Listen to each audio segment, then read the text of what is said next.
As you guys saw in the intro of the video, and we've been talking about this, this could be a massive scenario. Now, it kind of is reminiscent of the COVID stimulus checks. They're talking about the IRS being abolished. They're talking about the ERS, or External Revenue Service, creating income from the tariffs.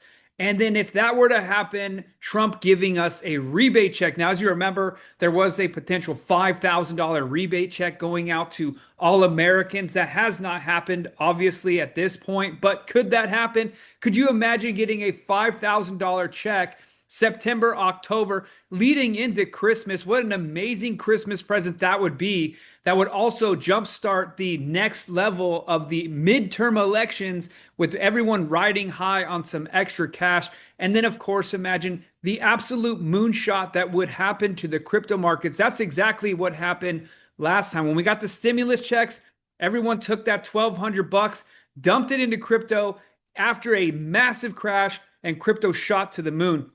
But Dan Scavino, Trump's right-hand man, published out on August 8th, abolish the IRS. Now, this is basically like Trump saying abolish the IRS and telling us, now he said he wants to do it, but this is his right-hand man coming out and stating that this is something we are moving forward with to make it happen. And then, of course, News Treason, Channel 17 came out and posted all of these clips linking to the fact that we are going to be using the External Revenue Service to take that. On top of that, Howard Lutnick on rebate checks, well, tariff revenue is going to be $600, 700, 800, 900, $1 trillion worth of income. The president is thinking about, look, I've created this value for all of our people. Why not share that money with the people? He cares so much about the American people. Now, right now, the video will not play, but I have downloaded it, so let's take a listen. The audio and video does not sync up perfect, but it is a great video to listen to. Can working people possibly get a little bit of rebate because of all the tariff revenue the United States is bringing in? Exactly. So, you know, when they did the big, beautiful bill, they don't count the tariff revenues. So these tariff revenues are going to be 600, then 700, then 800, then 900. And over the course of his presidency, they could easily hit $1 trillion a year. So the president is thinking about, look, I've created this value, right, from the power of the American economy, from all our people and all their consumption. Why not figure out a way to share some of that money with the people of America? Mm-hmm. And I'm telling you, he's thinking about it. He hasn't made a decision, but he's thinking about it. He floated it. And you know, the beauty of Donald Trump it without Congress? I don't know. I haven't studied it yet. I've just sat with him, and I've listened to him talk about it both publicly and privately. I mean, he's interested. You know, he cares so much about the American people. Now, I have seen wide varieties of opinions on receiving this check. Some people think that that money should just go to paying off the national debt. Other people think that, yeah, I deserve that money.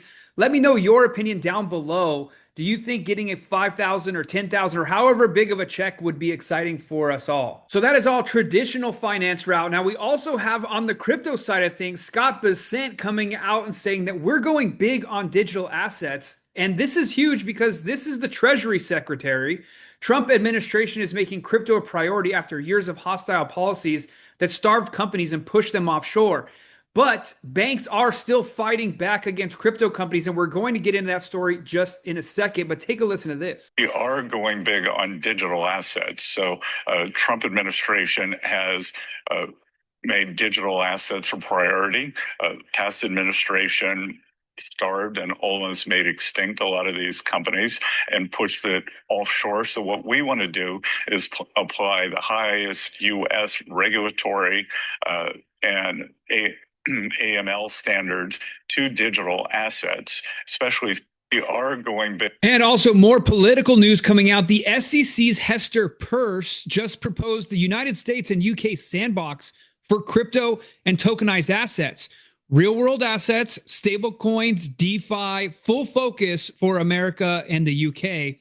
Giga bullish. Now, what's also really interesting, I just heard this recently. I always thought her name was Hester Peirce, but someone mentioned her name is Hester Peirce, and I believe it was Scott Atkins or Paul Atkins, not Scott Bessent. Paul Atkins, the head of the SEC, when he was talking about working with Hester Peirce.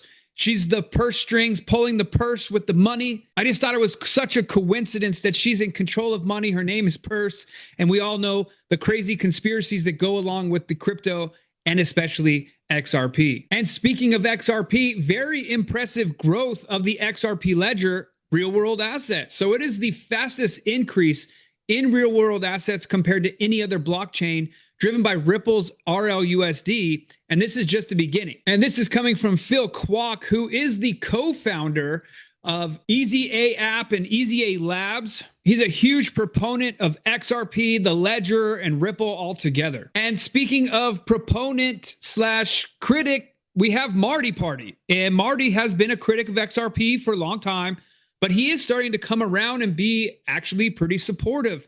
And there's been a bunch of FUD going around right now on the internet that BlackRock, which currently lists and trades Bitcoin ETFs and Ethereum ETFs, said it does not have plans for an XRP ETF or SOL ETF. At this time, BlackRock does not have any plans to file an XRP or Solana ETF, and BlackRock spokesperson told The Block on Friday. Now, a lot of people, especially Bitcoin maxis, got on their high horse and started talking trash about XRP again. But Marty Party comes out and says here, after several conversations, this is verified as false. The story was either made up by the Block journalist or taken out of context with bias. Both Solana and XRP ETFs are in discussion with BlackRock. Timing cannot be confirmed. Deadline is October to file. Here is the article that spread all the false signal. But was the story the catalyst to this? Because as we know, Ethereum has been pumping the whole time that this news was going on, but XRP has had a significant pullback. Another great account on X came out with his weekly recap post today. Let's go through it. So President Trump officially signs executive order opening the $12.5 trillion 401k retirement program, which we mentioned in the intro of the video when we talked about that executive order that Trump is signing. Then we had the SEC and Ripple XRP officially in the legal battle following joint dismissal and appeals. And I had a lot of people in the comments section talking trash about it's not over until Judge Torres signs it, blah, blah, blah. Well, the parties that are involved are saying that it's over. SEC says it's over. Stuart Alderati, the chief legal officer for Ripple, says it's over. Everyone's saying it's over. Now, we do need Annalisa Torres to sign something Monday, Tuesday, or Wednesday. Hopefully, the sooner the better, because then we get the pump. But it is over. Number 3, President Trump officially signs the executive order to stop banking discrimination against crypto, religion, and politics. But that hasn't stopped the banks, and we're going to get into that right before we get to the charts. Canada loses 40,000 jobs in July. And also part of Canada is now fining people for going in hikes, which is absolutely bizarre. Number 5, Harvard buys $116 million worth of BlackRock's Bitcoin ETF. Crypto czar David Sachs says the executive order President Trump signed this week will give 90 million American access to crypto, because that is going to allow people with their 401ks to start buying Bitcoin and other cryptos. 82% of the S&P 500 companies beat quarterly earnings estimates despite President Trump's tariffs. Now, this goes back to the argument about the tariffs, about how it's going to hurt the economy. It's going to hurt these companies. It's going to hurt America. The reality is, if a company is doing business in the United States and not outsourcing all of their purchasing to another country, they're not going to get hurt. On top of that, if they are outsourcing to another company, if they're good at negotiations, then they won't get hurt. If I'm getting charged 40% tariffs to bring something in from China, then I'm going to call my developer or my distributor and let them know, hey, I'm not going to eat this 40% tariffs. So you need to renegotiate the prices you're charging me for the prices that I'm manufacturing. If I'm buying millions and millions and millions of dollars worth of products from you, you're going to give me a discount. Otherwise, you lose all of that top line revenue. So it's interesting to see how this is playing out. Number 8, SEC declares crypto liquid staking activities are not considered securities. Huge and positive. Number 9, Dubai officially approves first crypto options license. And number 10, Ethereum surpasses 4,300 for the first time since 2021. Now, Trump is going after crooked Pelosi as well. This just came out. He put out on Truth Social, crooked Nancy Pelosi and her very interesting husband beat every hedge fund in 2024. In other words, these two very average minds beat all the super geniuses on Wall Street, thousands of them.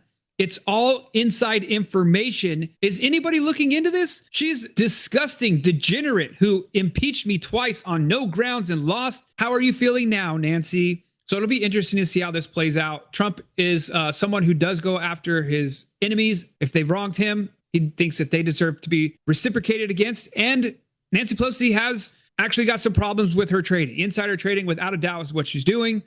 And I hope all Congress gets popped for doing insider trading, because we can't get that insider information. We can't get extra super rich because of this extra knowledge that we know, but they do. Also happening right when the price of XRP came down, XRP did release 1 billion tokens from escrow, potentially locking it back up, but it's never a good look when all these tokens get launched out of escrow and immediately the price starts tanking.